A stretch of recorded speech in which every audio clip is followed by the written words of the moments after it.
छत्तीसगढ़ के बस्तर में नक्सली हमला बढ़ते जा रहा है।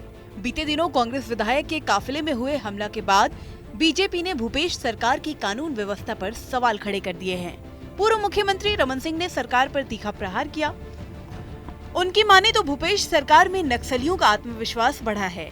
नक्सली गतिविधि बढ़ रही है। जिस प्रकार सर्चिंग ऑपरेशन और फोर्स को आगे बढ़ाकर काम करनी चाहिए, उसमें कमी नजर आ रही है। वहीं विधायक पर हुए हमले के बाद मंत्री कवासी लखमा ने मामले को संवेदनशील बता दिया।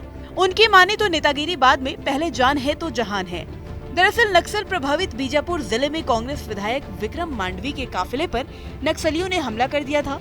काफिले में शामिल जिला पंचायत सदस्य पार्वती कश्यप की गाड़ी पर भी नक्सलियों ने ताबड़तोड़ फायरिंग की। ये घटना उस समय हुआ जब जिले के नक्सल प्रभावित इलाके गंगालूर हाट बाजार में नुक्कड़ सभा कर विधायक समेत सभी कांग्रेसी नेता वापस मुख्यालय लौट रहे थे। इस दौरान पदेड़ा गांव के नजदीक नक्सलियों ने काफिले पर ताबड़तोड़ फायरिंग कर दी। हालांकि नक्सलियों की फायरिंग से किसी तरह की हताहत नहीं हुई है और काफिले में शामिल सभी लोग सुरक्षित हैं। वहीं घटना के बाद से पुलिस इलाके में सर्चिंग तेज कर दी है। साथ ही विधायक के साथ बड़ी संख्या में पुलिस फोर्स को तैनात भी किया गया है। हालांकि अब तक ये पता नहीं चल पाया कि नक्सलियों के कौन से एरिया कमेटी ने इस घटना को अंजाम दिया। लेकिन बस्तर में हो रहे लगातार इस हमले को लेकर राजनीति गर्मा गई है। पूर्व मुख्यमंत्री रमन सिंह ने भूपेश सरकार पर सवाल खड़े कर दिए। उनकी माने तो भूपेश सरकार में नक्सलियों का आत्मविश्वास बढ़ गया। आगे भी हत्याओं का दौर चला है। बीजेपी के कार्यकर्ताओं पर भी आक्रमण हुआ था और भी नक्सली गतिविधियां बढ़ रही हैं।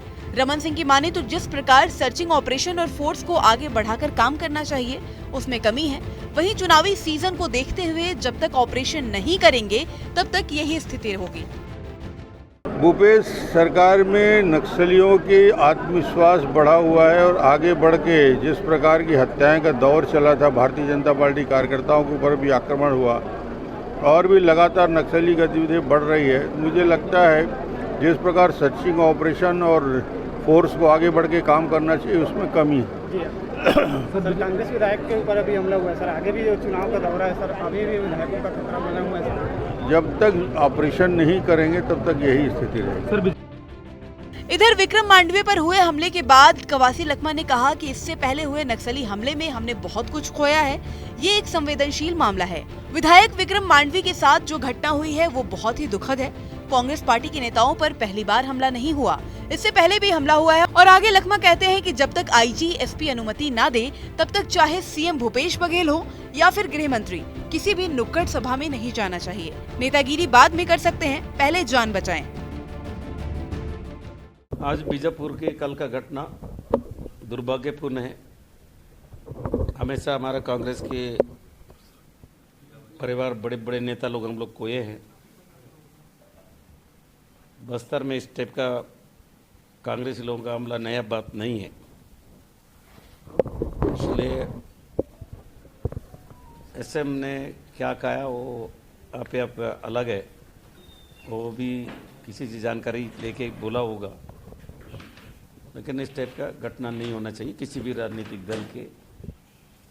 और हम लोग तो कांग्रेसी लोग आधा कांग्रेसी इसी घटना में खत्म हो चुके हैं। और हमारा विधायक को भी बिना सुरक्षा में आज के डेट में चुनाव के समय है, पहले जान है उसके बाद नेतागिरी है। तो बिना सुरक्षा से विधायक जी हो, कार्यकर्ता हो, तो सत्तारूढ़ पार्टी के लोगों को ज़्यादा सतर्क रहने का जरूरत है। बहरहाल बस्तर में हो रहे नक्सली हमले को लेकर बीजेपी और कांग्रेस के नेता आमने सामने हैं। बीजेपी जहां भूपेश सरकार की कानून व्यवस्था को लेकर सवाल खड़े कर रही है, तो वहीं कांग्रेस नक्सली हमले में अपनी दुखड़ा सुना रहे हैं। ऐसे में देखने वाली बात होगी कि चुनावी सीजन में बस्तर में हो रही नक्सली वारदात पर खात्मा करने के लिए सरकार क्या एक्शन लेती है।